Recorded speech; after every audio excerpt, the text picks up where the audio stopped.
one. Amazing. So welcome to my Dear Lenka show. And today is episode number 15. And today is the 15th. I just realized. Wow. Today I've got Sara here. Sara, what's your favorite number, first of all? Oh, 7. 7. Okay, so almost like twice 7 is 15. Yeah, it's close enough. Yeah. So I only bring the best of the best to Dear Lenka show. So welcome to today's episode. And we are going live now. So I'm going to introduce Sara a little bit because Sara is a very, very interesting and very knowledgeable person, very experienced. She has spent 20 years in the corporate world. I think that deserves a medal. You now say that I don't look old enough to have spent 20 years in a job, any job. It's not true. Yeah, 20 years in corporate, absolutely. That is, yeah. I mean, I've got my corporate years under the belt, but I think I spent about almost 10. Well, if I count also, okay. So, oh well, I didn't actually count it before. It's about 14 years. Wow. Didn't feel like it because the first 4 years was more it was 2 years. So about 12, 13 years, because the first 2 years was when I was at university. So I was working and then studying full time and then working. So it didn't feel like corporate, but it was a corporate world. Orange, which is a mobile provider. Yeah. So in the corporate world, I understand that you were managing relationships, projects, and also a family. You've got a beautiful family. You've got 2 sons who are 8 and 9. Is that right? Yeah. Very recently we celebrated my youngest's 8th birthday on Sunday. So yeah, for these next 10 days, I get to say they're 8 and 9, but then my oldest turned 10 on the 22nd of December. So almost 2 years to the day between them. Oh, it's a busy month for you, apart from Christmas. Yeah, it's mad. It is mad, but it's fun. So while I was in those corporate days, it was a very different life, and I had my 2 boys while I was in that time as well. So it was a real juggling. It was just constantly conflicting priorities between what work needed me to be, what home needed to be, and I just sort of fell down that list of priorities as so commonly happens. And it's I don't regret it, and I'm never going to say I didn't enjoy it. I did enjoy it when I was in it. It was one of those where I never really stopped to think that there was any other alternative. I was just doing my thing and loving it. So it was only really when an opportunity came, lots of events conspired that gave me an opportunity to leave. That was the only point at which I stopped to think, actually, there might be something else I might want to do. But I wasn't one of these entrepreneurs that always have that pull, that desire to start their own business. That wasn't me at all. It was one of those where I ended up leaving, and I actually applied to lots of different jobs, and I thought that I wanted to continue on that route, but that wasn't meant for me. So I never secured another job, and that's when I started my business. Was it actually that you took that leap of faith, like as in you left the job, or something happened that you were made to leave the job? It was a bit of both. It was I got a nudge to go, and I was happy to take it, I think is the best way of describing it. I was at a point in that organisation where I'd reached as far as I could without then ending up being on the road all the time, being away from my family a lot. And it sort of didn't offer me any other progression in terms of opportunities. So at a time when they restructured, I could sort of gracefully step away at that point, which is what I did. So yeah, I didn't make a decision necessarily to bail out. I didn't get to the burnout stage, which a lot of people I know can experience that after a long time in corporate, but I probably was on the road too, because I was certainly traveling a lot, staying away a lot, rushing everywhere, and just feeling like I was being really average at everything, which isn't me. Yeah, and when I interview, I've got goosebumps, but when I interview people many times, something happens and they lose the job, or Do you know what I mean? Like they keep thinking about, oh, maybe I should do this. Maybe I'm not enjoying this as much. And then something happens and they actually are made to, okay, now is the time to just go and just give it everything I can. And you are very successful. I know that you left your corporate, and I keep hearing a lot as well. I lived and worked in England in the corporates, and I heard a lot, it's not as it used to be. So I got a feeling that corporate used to be fun before. Oh yeah, absolutely. Yeah, hugely. I mean, I suppose I saw the culture change, and I was part of latterly in the banking sector as well. And again, I watched that change because we went into under the microscope a lot more within that kind of industry, and there was a lot of criticism around bonuses and unfair pay and commissions, and it went from being a kind of thriving, very energetic, quite a young demographic, to then almost having a lot of restrictions put upon it, which changes the feel of businesses. So yeah, I sort of went through that transition and out the other side. But yeah, I similar to you, I worked through my university as well. I did a formal placement for a year as a student, and I was in a big sales business. Their culture was real fun. You know, they celebrated a lot because they worked hard, and they kind of wanted to compensate people for that. So yeah, I guess I saw both sides, and now from what I hear, it doesn't feel like there's much fun left in it. There's too many from friends that now I keep in touch with. There's a lot of almost like a big brother mentality. There's a lot of organizations using, I want to call them tracking facilities for their employees, particularly remote people. Yeah. I think, well, that just creates a mistrust culture, doesn't it?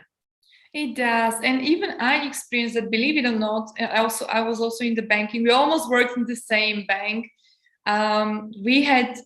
We were made to take a leave for 2 weeks, and they would always do a lot of like a lot of checks of our work. And people were pulled out, they were on disciplinaries, and it was just not nice. It was awful. Yeah. Even I was put on disciplinary. I'm like, what? There's no joy, is there, in that kind of environment? No, I'm not sorry to not be there. It was a lot of the trade unions and then the managers, and it was like always like we're in the middle, and you just want to do your work and you want to enjoy it as much as you can. So yeah, I can totally understand why a lot of people want to leave this, because I believe we are not cut out to be in this kind of environment where we are not enjoying it. And as you said, it's very interesting because in my team, and let's say, okay, on the floor, we were over 100 people. The demographics was very old. Like people were just there for security. They were not there to enjoy the job. Like constantly they complain. And it's interesting to see that my partner, who lived and worked in Prague for 7 years in corporates, he said he had never had an older person, like in the 50s. He never worked with somebody in the 50s or late 40s. I was like, what? I work with those. Yeah. So it's very interesting how, people are there just to retire, or just some of us, including me, I was there to make redundant, and I didn't. So then I decided to leave as well, and it was a good step. So I just want to bring to light that you help female entrepreneurs, right, get visible. I love that. You're a visibility coach. You help them grow their online coaching and therapy businesses by harnessing the power of true visibility. I know that you are using a multi-channel strategy, and you support your clients to find a way to connecting with those they want to serve. So can you tell us a little bit more about it? How did you maybe create your niche, or the clarity around who are you serving? Because it's very specific. And how did you get there? Never a straight line, is it? And it's never a kind of land it immediately. It was very much an evolution, because when I left corporate and decided to start my coaching business, I had a mentor in my professional life, but I didn't know that private coaching was the industry that it is. So I was literally sat on the outside of it, never considered it on any level, other than like a personal coach, like a physical personal coach. Yeah. So I had to almost carve my own offer, niche. What, who was I going to serve? And the obvious place for me to start was to do what I used to do as a manager in my corporate days. So that would have been helping people with career progression, with confidence around showing up in their profession, advancing themselves, maybe even preparing for a job change. And that's sort of what I started with, because I didn't know anything else.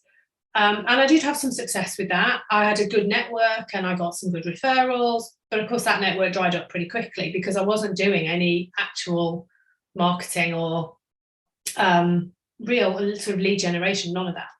So then I invested in myself and I got my own coach and started to understand a lot more about my skill set and where I could help others using my skills.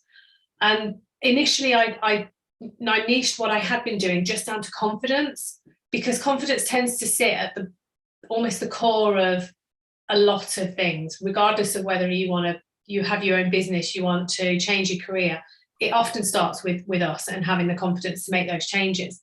So I worked in that niche for a while, and more I was finding that clients were saying to me, but really what I want to do, this is great, but really what I want to do is start my own business. How did you start your own business? How did you manage to make that leap? Or how did you do this?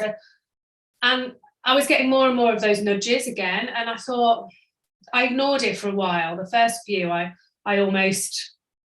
didn't feel qualified enough. I didn't feel I could justify that title of a business coach because I was still finding my own way. So it took, again, that was my biggest leap of faith, as opposed to leaving the corporate world. My biggest leap was changing to that niche and actually saying, no, do you know what? As long as I'm a step ahead of those that I'm going to serve, then I've got value to give to them.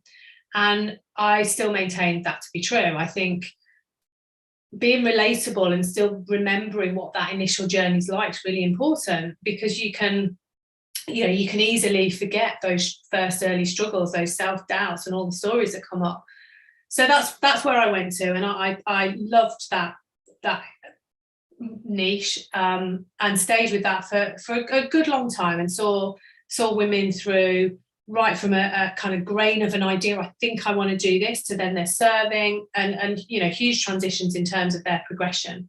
And then it was during this summer that I think as I evolved, my clients were evolving, and I realized that they all plateau. So it's like an initial, I'm gonna create my own business, and they manage to get some clients, and there's like an excitement and an adrenaline that gives them some momentum early days. And then it sort of plateaus, and then it can start to drop off. And it's at that stage we all need to, and I include myself in this, take that additional step. And we need to get braver. We need to spread our net wider. We need to increase that visibility. And that's where the stuff inside us starts showing up, because it's that whole, but, and those little niggles start to reappear again. So that is now the person that I'm talking to. So she's had some success already. She's got a clear offer. She knows who she's serving, but she doesn't know how to increase that reach and get that visibility which will allow her business to grow.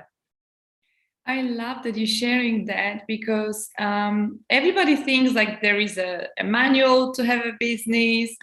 There is like a step-by-step what we can do, but it's not like that. And our business changes as we go, as we change.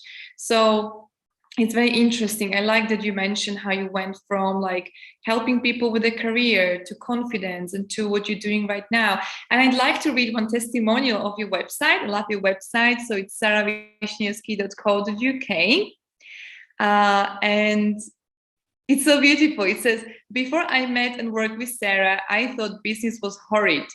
Now I'm running a business that I love. I'm so grateful that a series of quite crazy events led me to working with this almost complete stranger. Best thing I ever did. I wouldn't have a business without her. So that's by Camilla. It's beautiful how, and this is the satisfaction that business gives to me as well. When I see people grow, when I see people like moving towards what they love is just so beautiful. Do you want to maybe tell someone who has never had a coach? Because I remember you told me that you were suggested a coach and you thought that you should get a coach, and that person was like, no, you should be a coach. Yeah. Like, I should be a coach? Like, is there such a thing? Yeah, absolutely. No, that was part of my, I guess, the original story of when I was in that period of time of I had left my corporate job, and I just was, I didn't know what to do. I was applying, I was joining agencies, and I parted company with my employer, I think in August, September, and my youngest started school then. So it was nice that I was able to be on hand for him. And so September kind of came and went. Then you hit October and everything feels very wintry. And I was starting to apply, have interviews. And yeah, a very close friend of mine said, oh, you know, have you thought about coaching? And I said, oh, yeah, it's not really for me, because I was the primary earner in the house, and said I can't really invest in a coach right now because I need to kind of watch the money. And I just assumed that she meant to help me find my way, to almost like define my route, because I was very much, I've applied for that, but I don't really want it. I've been approached for that, but I don't really want that. She said, no, use the skills that you've got to coach, because everything she'd watched me enjoy through the later part of my career was that it was that almost helping someone find the light within themselves that they can't see on their own. And I was still doing that in corporate, and I was helping people get through difficult challenges both in their work and then their lives, and then seeing them blossom, and that was where I was getting satisfaction. So yeah, that conversation literally was one of those pivotal, okay, and I kind of left it going, but I don't know anything about coaching, and came away and frantically got on YouTube and started adding new people into my Facebook feed, and literally it was like my world was open to this whole industry of, wow, there's loads of people sharing their expertise and sharing their passion, and yeah, they're doing it clearly to help others and be really successful at it. Yeah, and it is really, I mean, some people always feel that they need more and more qualification, but it's sometimes just 10 to 20% that we need to be ahead of our client, because they want to know what we are doing. Like when they approach you, like, how did you set up your business? This is what they want to know.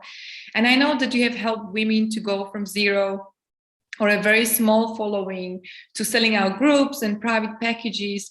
How does that look? Like, if you're working with someone, let's say if somebody wants to work with you, is there a program, or is there a group coaching, or is it one-on-one? What is it?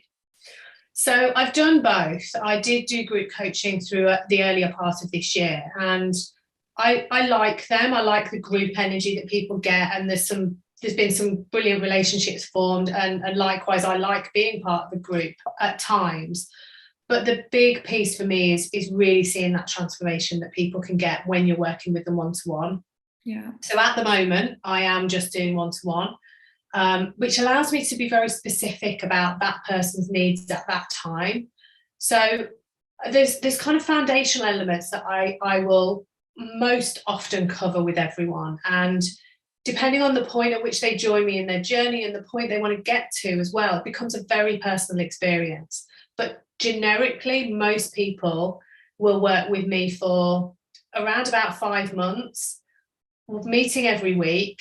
We have constant contact in between. So I use a Voxer app so that we're in dialogue for those silly little questions, those I'm feeling really troubled today, or this is really bothering me, or yay, I'm celebrating something and I want to share it. You know, for the ups, the downs and everything in between is what Vox is there for. The learning part of the process is dealt with through a massive resource that sits in a training vault. So we're not kind of distracted by me teaching. That's built up through the experience that I've got, through the learning that I've done, through both practical application of some of these strategies. I can deal with those on the training. So that really means that when we're together, it's what it needs to be. So every session ends up being different. And I think that for me is the beauty of yes, I've got a journey in my mind that's mapped out in terms of the route we're taking people. And I agree what good looks like for them. I agree what their success factors are going to be early days. But then what happens in between, like the start point and the end point, will be really personal, because people go through massive personal change as well. So if someone joins a call with me and they've just had like a huge event on a personal basis that's going to impact their business, then we might change the whole agenda of the one-to-one and talk that through instead. Or if they're actually getting really stuck with something technical and they want to share their screen with me because like they can't find the button to this and that's not where, then we'll do that. So it's a very tailored process, and we'll keep checking in on those what does good look like checks to say, well, are we on track? Are we achieving that? Some people want a real strict accountability partner. They want like that, come on, are you doing this? Are you doing this? Other people want more of a space to grow in their own time. And that's the beauty of one-to-one. It allows both me to adapt to that personality and them to me and learn as they need to. And I have lots of people that stay on with me after the initial period of time, so that there's still that check-in, that reference point, and they've sort of still maintained that contract. I've still got somebody who is just going into 18 months with me, and I see her twice a month, and it's something that she's saying she'll keep on an ongoing basis because it really helps her business. Oh, that's amazing. So I just want to ask you, just going back into the corporate world, which skills are the most transferable from working for someone to working for yourself? I guess it depends on the role that you've performed within that kind of corporate. And I ended up in roles where I was quite autonomous. So yes, I had a set of objectives to fulfill, but I wasn't necessarily told how to fulfill them. So managing relationships, you have to adapt. You have to become a very skilled negotiator, be very tactical, but also be mindful of all the different dynamics of the relationships that are going on. And I think where I excelled was being able to kind of pull the internal resource from my corporate team and being able to play it back appropriately to the client or the person that I was serving on the other side. So I think for me, it's that collaboration, which actually as a coach, the person isn't answerable to me. I'm not their boss. I'm their supporter, I'm their cheerleader, but I'm also their teacher at times. They're learning from my experience. So I have to pull on that whole, what role do I need to perform at any given day when they present to me at that time. So I think for me, it was learning to be adaptive. And if I've got a day of client calls, I can have one where I'm being called to be more of a teacher, and then one immediately after that I'm being called to be more of a sort of friend, parent, sounding board. And it's kind of flipping those personalities in a way, pulling on whatever you need to. So yeah, for me, with the experience that I had in my corporate roles, it's that adaptability, I think. Wow. Yeah, because you were in charge of relationships as well. And it's interesting how everybody needs something different, but I'm wondering if there is anyone who you wouldn't work with, let's say business-wise, like let's say they are complete at the beginning or 10 years into business, or personality-wise, somebody that you wouldn't work with. That's a great question. And I always urge my clients to be conscious of that, because lots of people in the coaching world talk about your ideal client all the time. We're always told, find your ideal client, be really clear on who you are serving, who you want to connect with. But then if you don't know who you don't, how are you going to identify them if they crop up in your world as well? So I think it's really important to understand who that person is. Yeah. For me, the single biggest red flag for me with anybody that arrives as an inquiry on my doorstep somewhere is any potential laziness. It's a pet hate of mine generally. And in terms of a coaching relationship, if that person isn't going to do the work, if they're not going to show up and be committed to what they're doing, then that's not for me to be able to fix. It's really important to keep those boundaries as a coach, to say, I'm enabling, I'm creating an environment by which you can grow, but I'm not responsible for the results that you're going to get. I can nudge you, I can prompt you, I can push you, I can this, but I cannot take on that responsibility. You can't delegate that to me as your coach. And so I had one conversation with a prospect, this is going back quite some time, and they spent the whole of the call telling me all about the people they'd worked with in the past, how much they'd invested, how much work they'd put in, and this person, and they'd got something negative to say about every person they'd talked about, and they didn't get me the results, and they didn't get me the results. And I pretty much ended the conversation there, because I thought, well, for one, I'm not being another name on this list. Yeah. And there's a reason why those people aren't getting you those results. So that for me is always a bit of a red flag. In the opposite to that, the person I want is the action taker, the committed, good to go, happy to learn, they're listening, they're open, because there's going to be things that come up that are new, but it doesn't necessarily mean they're bad. But then at the same time, I don't mind being challenged to say, well, actually, I'd rather this. Brilliant, give it a go. It's very much a two-way relationship, but that's the person. They need to be willing, I think, to even begin with. Yeah, it's very important point. Yeah, because I've let people go because they just expected everyone else to do the work, but themselves, and it just doesn't work like that. Because they're not growing, they need an assistant, not a coach. So it's sometimes a really tough lesson, and it's that age-old lesson in self-awareness, isn't it? There's a reason why this has regularly happened to you. There's a reason why you're trapped in this pattern. It isn't the world, and it links very much to being a victim, as opposed to taking responsibility 100% for your own outcomes and your own destiny.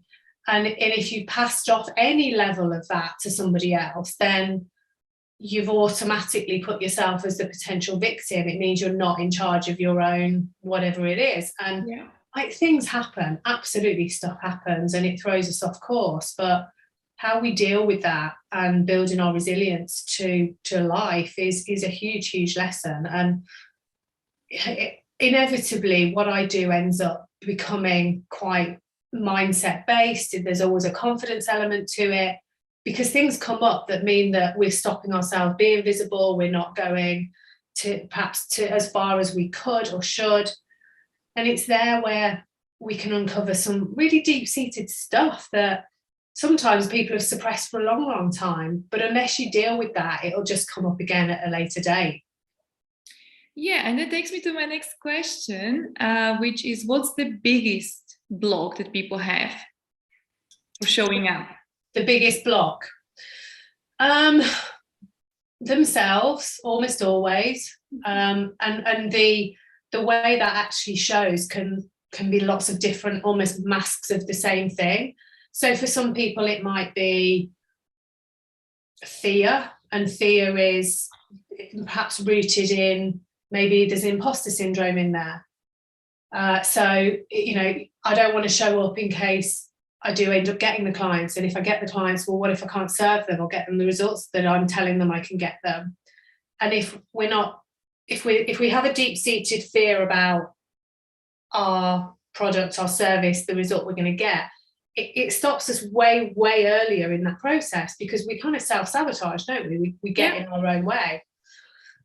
So fear is the number one, I would say. There's also, very simply, a lack of knowledge of just experience, strategies. Like me, when I started, I don't know how to get clients. Not that if someone didn't tell me, I'm not going to do it, but I don't know. And that was where I was. So if you've got a fear and you can tackle your fear, brilliant. But if you don't know what to do, then you don't know what to do you? There's some basic kind of almost rudimentary marketing, online marketing skills that you can learn. And then the final one is simply inaction. And inaction is, it can be born from either of those first two, or it can just be there on its own. And it's not necessarily laziness, but just not taking consistent enough action in doing the thing that they've said. So you start getting impatient. Yeah, but I turned up and I did this thing, you know, I did 30 days live challenge. That's the classic, isn't it? I went live for 30 days and I was told that the clients would flood in, and okay, so what about your messaging? Was your messaging on point? You know, was it consistent? Was it calling to the right person? Are you clear on your offer? You can turn up for 130 days with a rubbish message and you won't get any clients from it. So, you know, inaction, but then born from any of those others, again, will block people from progressing. Yeah, and I am also very much about action taking and going from stuck to creating momentum. And it's it's sometimes entertaining how people source the most ridiculous things for not showing up. Like today, one lady told me that I don't know if I can show up today. I challenged her because we have a storm coming. I was like, wow, you've even created a storm. And then I had a friend of mine who didn't show up to a course that he signed up for, I think 2 times in a row, like to the whole beginning of the course. And he even sourced having a foot operation. I was like, wow, well, finally you are looking at yourself and taking care of yourself. So that's a good thing. But you will get to show up one day because you paid for it. Quite a lot of money. So yeah, oh, it is. It's amazing. And then actually what we can end up creating is like physical interventions of some sort which stop us turning up, and they're always fascinating as well. The way that we can make our laptops break, or we have a power cut, or you know, it's amazing what the universe will do to kind of nudge you as well. I am wondering if, because usually they say that your ideal client is the younger you. Were you one of those who didn't want to show up? Oh yeah, for sure. Yeah, absolutely. And again, was almost in denial of the genuine consistency. And it was only when a coach of mine said, right, we're going to start a log. So I want you to create a daily log of the activity that you're undertaking. So we create a plan, and then I want you to log whether you've achieved those things against the plan. One of the factors that I had to include in that was the number of people that I had been exposed to, which sounds a bit crude, but you know, how many people had seen some sort of content of mine. And that was a real eye-opener. And I've done the same with some of my clients as well. And you know, they'll say, but I'm showing up. And I'll say, okay, brilliant. Where are you showing up though? Where are you sharing your message? Oh, you know, I'm doing it on my, we're on Facebook now, so I'm picking that one as an example. I do it on my personal profile. Or the classic one is, oh, well, I go into my Facebook group. Okay, and how many people have you got in your Facebook group? Well, there's about 200. And on average, you only ever get exposure to 10% of the people in a Facebook group. And then that's on a good day. That's if you're being promoted as an active group. So you kind of think, okay, so you did a live into your Facebook group. On a really good day, you can hope that was maybe seen by 15 people. Actually, you might as well not bothered. It's not going to move those people unless that's the most perfect call to action. Everything was on point. The messaging, you know, 15 people seeing you is not enough. So that was a real eye-opener for me, to log how many people potentially have seen my message. And it really made me think, yeah, I'm saying I'm showing up, but I'm playing small still. Yeah. So when we're talking about showing up, a lot of people imagine coming on a video, but we are also talking about emailing your list, right? Or showing up, I don't know, in a podcast, audio. What else? So my website's got a freebie at the moment, which is 50 plus ways of being visible for free. Awesome. And those 50 ways they're probably just even the tip of the iceberg. My mantra is all about showing up in the way that you want to, because you'll have seen this, Lenka. There'll be people that you've watched where they do something and you watch them, and I'm gonna pick on reels as the example because it's a bit of a pet thing of mine. They show up and they do this reel, and you watch them and you go, you just look uncomfortable doing that. Like, you look out of place, you look like you're kind of going, and it just doesn't look natural. I'm all about finding your way. So finding, almost tapping in and being honest with yourself about how you like to turn up. So do you like to write? Are you massively paranoid about what your hair looks like on live video? Do you like to speak? Do you like having a two-way conversation? Do you like to present? Do you like to collaborate? Whatever's your preference is really where you need to start, because as long as you're showing up in a way that it genuinely lights you up, you can share your energy with people, as opposed to going, I'm just feeling really icky, because we feel it on the other side when we're watching that. So 50 plus ways, and I would implore anyone to download it, have a look at it, because there'll be things in there that are the obvious. But as we said, when we first started to talk, there's multi-channel. Like, there was worlds before Facebook, there was worlds before social media.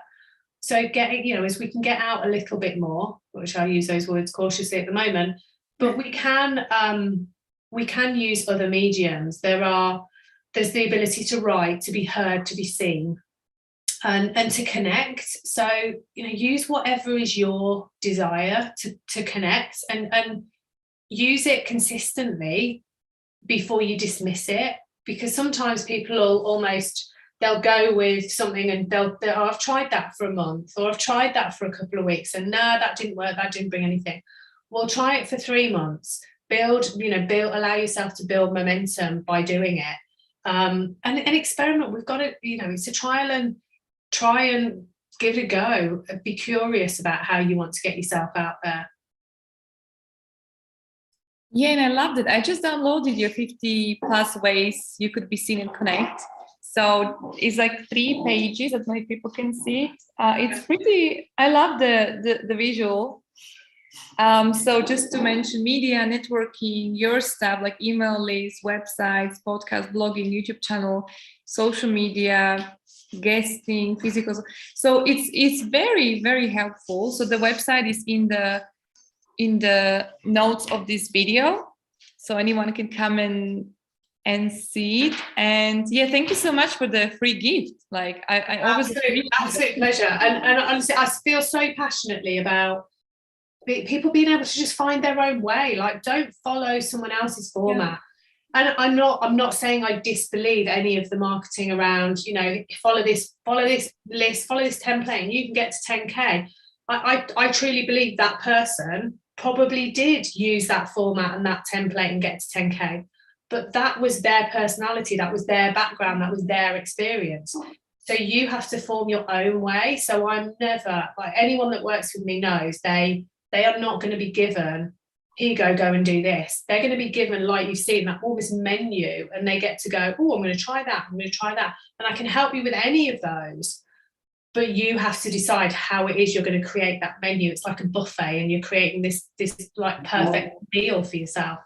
Yeah, and it's just not being scared of sometimes feeling a bit uncomfortable, but just trying out new things, because I've had a group coaching call today, and I asked one client, like, so she said, I need to show up more. We did like the review of 2021. I was like, okay, well, great. Where are you going to show up?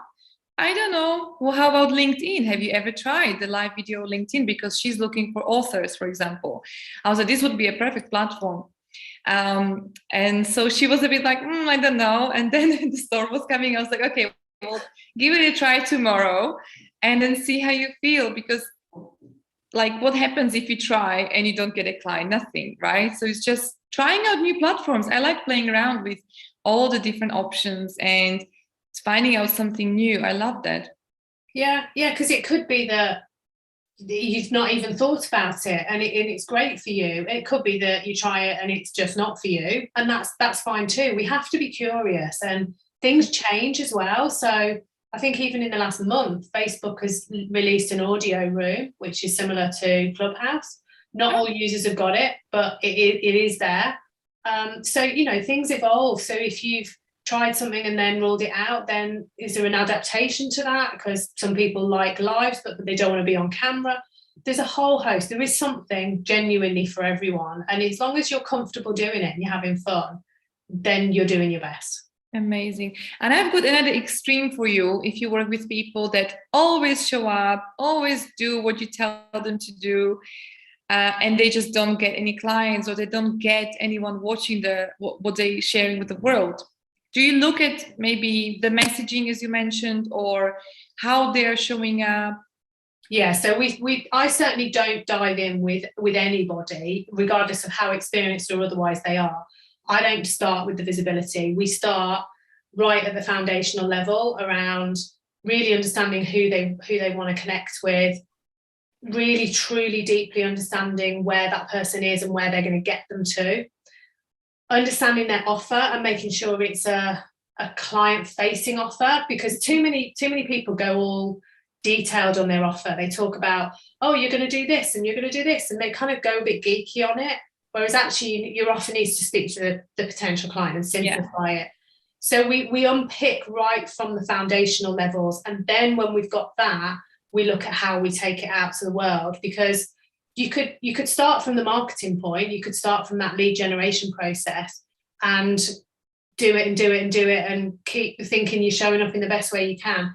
If your messaging is out and it's not resonating with the right person in the right way, or it's just misaligned with you, because there's a point at which maybe you feel like you're not standing by your message, or it just doesn't feel right within you. And what tends to happen when we go back to basics and work back up again, it almost reignites that passion in that person about, yeah, my offer is amazing. Actually, it does create these amazing transformations.